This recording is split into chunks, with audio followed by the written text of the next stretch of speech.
దాటుకుంటూ తెలంగాణ రక్షణ సేన పేరుతోని తెలంగాణ జాగృతి సంస్థను నడిపినటువంటి మేమందరం కూడా తెలంగాణ రక్షణ సేన అనే ఒక పొలిటికల్ ప్లాట్ఫామ్తోని తెలంగాణ ప్రజల ముందుకు రావడం జరిగింది.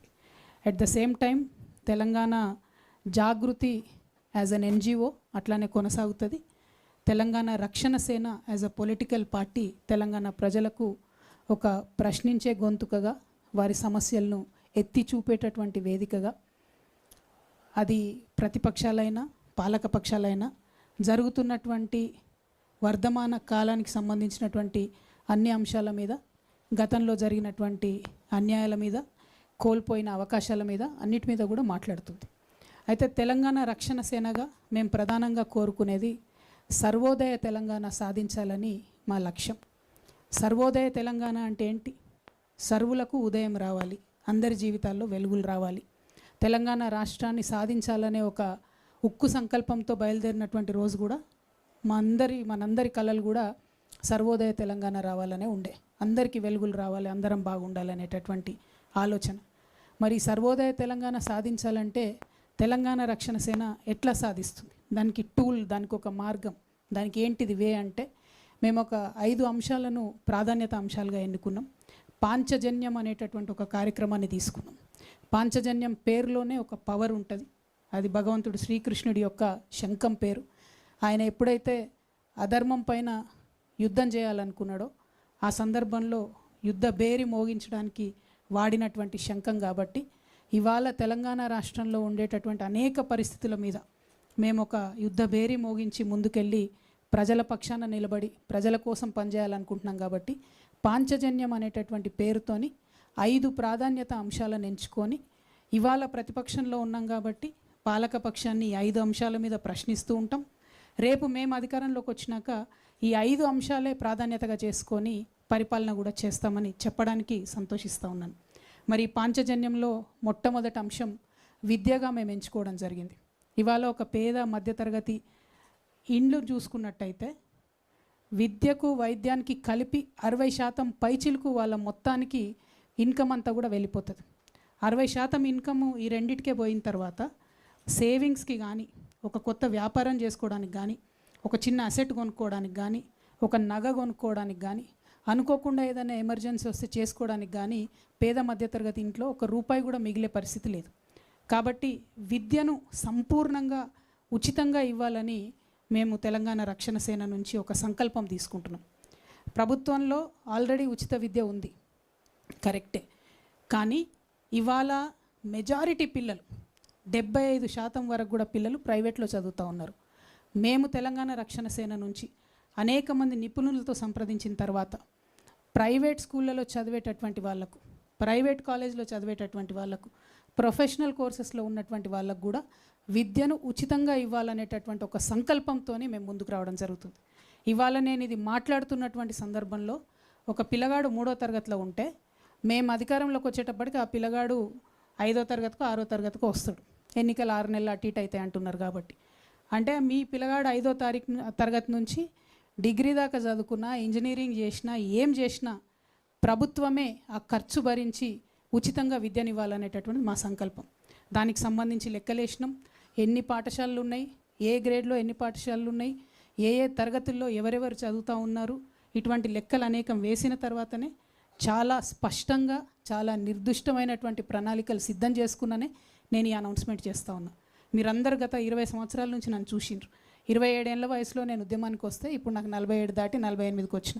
ఈ 20 ఏళ్లలో చెప్పిన మాట మీద నేను నిలబడి ఉన్న తప్పితే ఎప్పుడు వెనక్కి పోలే.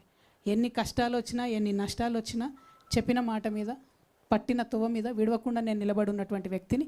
కాబట్టి నేను ముఖ్యంగా మా అక్క చెల్లెలకు, తెలంగాణ వ్యాప్తంగా ఉన్న అక్క చెల్లెలకు మాటిస్తున్నా, ఉచిత విద్య ప్రైవేట్ స్కూల్లో చదువుకున్నా సరే, మీ పిల్లగాడు డాక్టర్ చదువుకున్నా సరే, ఇంజనీర్ చదువుకున్నా సరే, రాకెట్ సైంటిస్ట్ అయినా సరే, వారిని చదివించే బాధ్యత తెలంగాణ ప్రభుత్వం తీసుకుంటుంది. తెలంగాణ రక్షణ సేన అది సాధించి తీరుతుంది.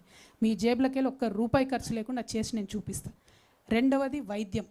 ఇవాళ ఆరోగ్యశ్రీలో 10 లక్షల వరకు ఇస్తూ ఉన్నారు వైద్యానికి సంబంధించి.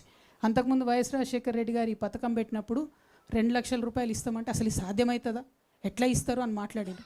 ఆ 2 లక్షలు పోయి మరి అలా 10 లక్షల వరకు ఇస్తుంటే ఎట్లా సాధ్యమవుతుందని అడుగుతలేరు.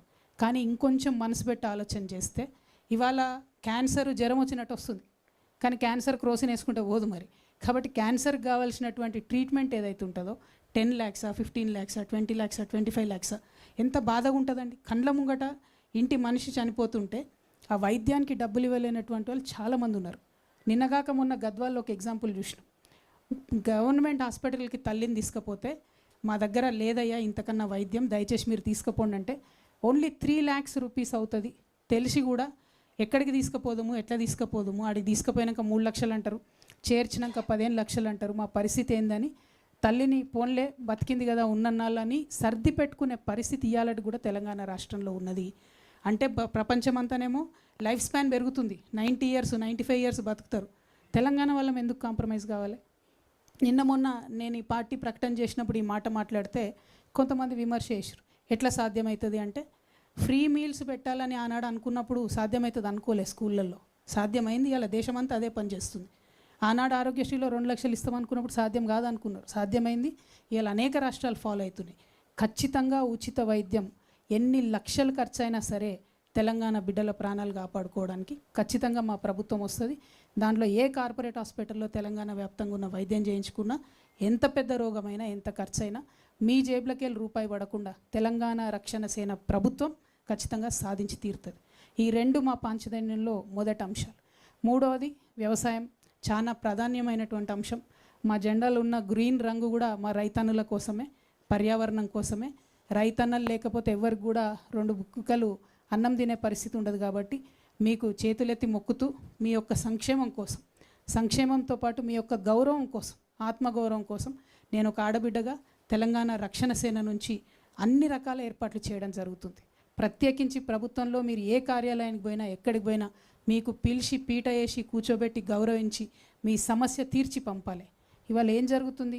25 రోజుల నుంచి కళ్ళాల కాడ వడ్లు పోసుకొని, కళ్ళాల కాడ మక్కలు పోసుకొని 45 degrees ఎండల ఎదురు చూస్తూ ఉన్నారు. ఏ టీవీ ఛానల్ తిప్పి చూసినా కళ్ళాల కాడ ఉన్న రైతుల సమస్యలే కనబడుతున్నాయి. ఎందుకు మరి? ఎందుకు ప్రొక్యూర్ చేయలేకపోతున్నాం? ఎందుకు ప్రొక్యూర్ మీరు చెప్పిందే కదా, ప్రభుత్వాలు ప్రొక్యూర్ చేస్తామని చెప్పిందే కదా. లేదంటే రైతు సంగతి ఏదో రైతు చూసుకుంటాడు. అక్కడ కేంద్ర ప్రభుత్వం ఏమో ఎంఎస్పి పెంచదు, ఇక్కడ రాష్ట్ర ప్రభుత్వం ఏమో కొనుగోలు కేంద్రాలను తెరవదు.